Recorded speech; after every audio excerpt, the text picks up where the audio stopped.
میں نے جو عرض کیا تھا کہ علم کے دو شعبے جو ہم نے کیے کہ ایک انسانی علم ہے جس کے لیے انگریزی کا ایک لفظ اگر آپ نوٹ کر لیں ایکوائرڈ نالج، یہ انسان حاصل کرتا ہے، ایکوائرڈ نالج ہے جو سمع بصر اور یہ عقل، علم بالحواس اور علم بالعقل، یہ ایکوائرڈ نالج ہے جو ہم نے حاصل کیا ہے۔ ایک ہے ریویلڈ نالج، وہ ہے علم بالقلب، قلب کے ذریعے سے جو علم حاصل ہوتا ہے یہ ریویلڈ ہے، یہ انسان اپنی مرضی سے حاصل نہیں کر سکتا بلکہ یہ تو اللہ کی مرضی سے انسان کو عطا ہوتا ہے، یہ عطا ہے، دین ہے، یہ خود حاصل نہیں کیا جا سکتا، تحصیل نہیں کی جا سکتی اس کی، اور اس کا اکتساب نہیں کیا جا سکتا۔ ہم یہ بھی کہہ سکتے ہیں ایکوائرڈ نالج کا صحیح لفظ ہوگا اکتسابی علم، جو انسان حاصل کرتا ہے اکتساب سے، اور یہ ہے در حقیقت موہوب علم، عطا کردہ علم جو اللہ تعالیٰ نے ہبہ کیا ہے، اور یہ موہوب علم جو ہے، جو ریویلڈ نالج ہے، اس سے آج میں چاہتا ہوں کہ تین باتیں نوٹ کر لیں۔ عام آدمی کا اس سے کیا تعلق ہے؟ یہ علم بالقلب جو ہے اس کا ہم نے سب سے اہم شعبہ قرار دیا ہے وحی نبوت، تو یہ تو انبیاء کے لیے ایک سورس آف نالج ہے،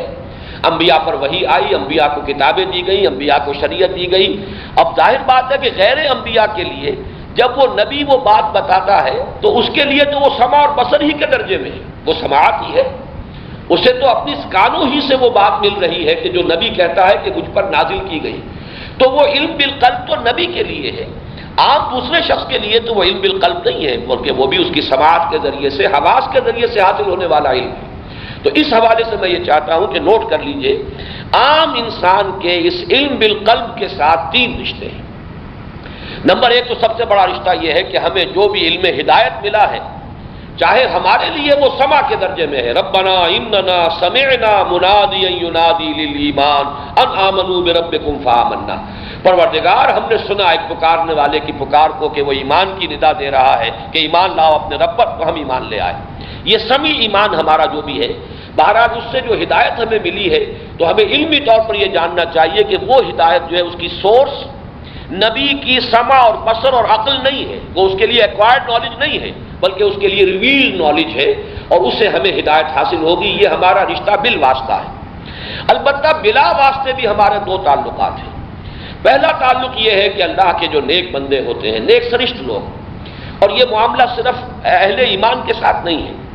اگرچہ کسی شخص کا تعلق جو ہے ایمان کے ساتھ کسی سبب سے قائم نہیں ہو سکا، اس تک دین کا پیغام نہیں پہنچایا جا سکا یا اس پر انکشاف نہیں ہوا کسی وجہ سے، لیکن ہے نیک سرشت انسان، تو اس تک بھی اللہ تعالیٰ کی طرف سے یہ جو جس کو ہم الہام کہتے ہیں اور القاء کہتے ہیں اور کشف کہتے ہیں، اس قسم کی چیزیں اسے بھی ملتی رہتی ہیں، اور اس سے جو اہل ایمان ہیں ان کو بشارت ملتی ہے، ان کو اس سے تسکین قلبی، طمانینت قلب جسے ہم کہتے ہیں، الا بذکر اللہ تطمئن القلوب، وہ در حقیقت اسی علم بالقلب کا در حقیقت جو ہے وہ ثمرہ ہے جو انسان کو حاصل ہوتا ہے۔ اور تیسری اور اہم ترین شے جو ہے وہ یہ ہے کہ ایمان کے جو ایک عام آدمی کے لیے سمیع شے ہے، سنی ہوئی شے ہے، جو اسے نبی کے یا نبی کے اور کے بعد اس کے امت کے ذریعے سے، اس کے مبلغین کے ذریعے سے جو بات اس کے کانوں تک پہنچتی ہے، یہ سمیع ایمان قلبی یقین کی شکل اختیار تبھی کرتا ہے جبکہ قلب جو ہے وہ اس کی تصدیق کرے۔ اسی لیے وہ ایمان مجمل کے الفاظ میں یہ جو اصطلاح آئی ہے اقرار باللسان و تصدیق بالقلب، یہ تصدیق قلبی اگر نہیں ہے تو پھر یہ صرف قول ہی قول ہے، یہ ہمارا ایک ڈوگما ہے، ہمارا ایک عقیدہ ہے، یہ ہمارا وہ جو ہماری فیکلٹی ہے علم بالقلب، در حقیقت اس کے ذریعے سے جب تصدیق ہوتی ہے،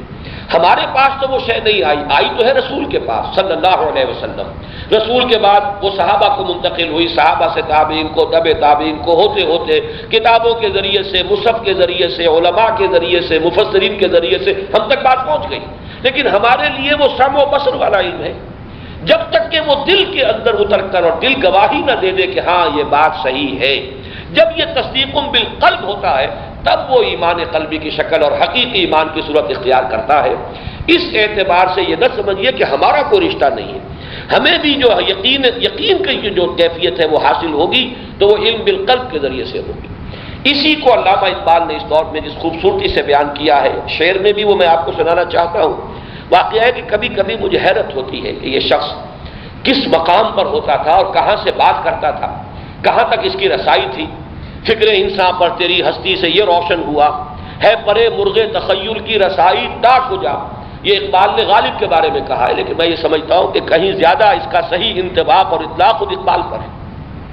فلسفے کی زبان میں انہوں نے اس کو اپنے ریکنسٹرکشن والے خطبات میں بیان کیا ہے انٹرنل ایکسپیرینس، یا جیسے ہمارا ایکسٹرنل ایکسپیرینس ہے، ایکسٹرنل ایکسپیرینس کے لیے ذریعہ کیا ہے؟ کان ہے، ناک ہے، چھونا ہے، چکھنا ہے، دیکھنا ہے، آنکھ ہے، سماع ہے، بصر ہے، یہ ہمارا ایکسٹرنل ایکسپیرینس ہے۔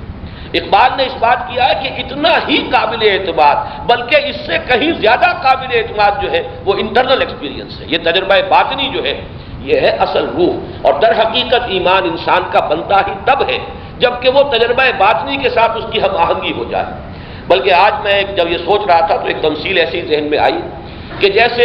بجلی کے دو تار ہوتے ہیں، پازیٹو اور نیگیٹو، تو یوں سمجھیے کہ ایک علم ہمارے ہاں ہماری آنکھوں اور کانوں سے اور عقل سے ہو کر اندر اتر رہا ہے، اور دوسرا علم وہ ہے کہ جو قلب کے اوپر وارد ہو رہا ہے۔ جہاں ان دونوں کا کنیکشن ملے گا تب در حقیقت وہ جو کرنٹ ہے ایمان کا وہ رواں ہوگا، اور حقیقت میں وہ ایک لیونگ فورس، جس کو میں کہوں زندہ ایمان، لیونگ کنوکشن، برننگ کنوکشن تب بنتا ہے جبکہ وہ تصدیق بالقلب والا، جو انسان کا علم بالقلب والا جو فیکلٹی ہے اس کی، وہ بھی بیدار ہو گئی ہو۔ اور شعر میں علامہ اقبال نے جو بات کہی ہے، تو عرب ہو یا عجم ہو تیرا لا الہ الا، لغت غریب جب تک تیرا دل نہ دے گواہی۔ بڑا پیارا شعر ہے اس معنی میں کہ ہم تو کہتے ہیں نا کہ کاش ہمیں عربی زبان آتی، عربی زبان ہماری مادری زبان ہوتی، ہم اس کو سمجھتے، یہ بات ایک حد تک صحیح ہے، اس لیے کہ یقیناً اپروچ ایزی ہو جاتی، ہمارا کم سے کم یہ سماعی ایمان جو ہے، استماعی ایمان، اس کے لیے تو آسانی ہو جاتی۔ یا جس شخص کے اندر اللہ تعالیٰ کسی اور ذریعے سے، کسی اور محرک اور کسی اور اللہ تعالیٰ کسی اور ذریعے سے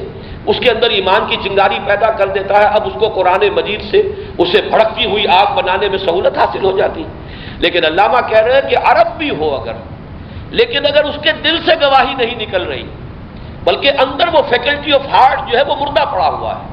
قلب جو ہے مجھے یہ ڈر ہے دل زندہ تو نہ مر جائے، کہ زندگانی عبارت ہے تیرے جینے سے، اگر دل مردہ ہو چکا ہو تو چاہے اس کی زبان عربی ہو، وہ لا الہ الا اللہ جتنا کسی اجمی کے لیے ایک غیر زبان ہے، نامانوس زبان ہے، اس کی حقیقت سے آشنائی اسے حاصل نہیں ہے، بالکل اسی طرح عرب کو بھی چاہے اس کی اپنی مادری زبان ہے لا الہ الا، لیکن در حقیقت اگر دل مردہ ہے تو اس کے لیے یہ بھی اجمی زبان ہی ہے، در حقیقت عرب کے لیے بھی، تو عرب ہو یا عجم ہو تیرا لا الہ الا، لغت غریب، غریب کے معنی یہاں پر اجنبی، غریب کے معنی وہ اردو والی غربت نہیں ہے، لغت غریب، بدا الاسلام غریبا وسیعود کما بدا فطوبى للغرباء، یہ وہ غریب ہے۔ تو عرب ہو یا عجم ہو تیرا لا الہ الا، لغت غریب جب تک تیرا دل نہ دے گواہی۔ یہ ہے علم بالقلب کا وہ معاملہ جس کی حاجت ہم میں سے ہر شخص کو ہے، وہ دل کچھ بیدار ہو، اسے کچھ مل رہا ہو، وہ تصدیق کرے کہ ہاں قرآن جو کہہ رہا ہے صحیح ہے، محمد نے جو فرمایا بات صحیح ہے، اندر سے اس کا اپنا ایکسپیرینس بن جائے، اس کا اپنا داخلی تجربہ، باطنی تجربہ بن جائے، یا جسے صوفیہ کہتے ہیں جب یہ انسان کا حال بن جائے۔ حال اس وقت بنے گا جبکہ ان کے یہ دونوں شاخیں آ کر مل گئی ہوں اور ان کا باہمی ربط اور تعلق قائم ہو جائے۔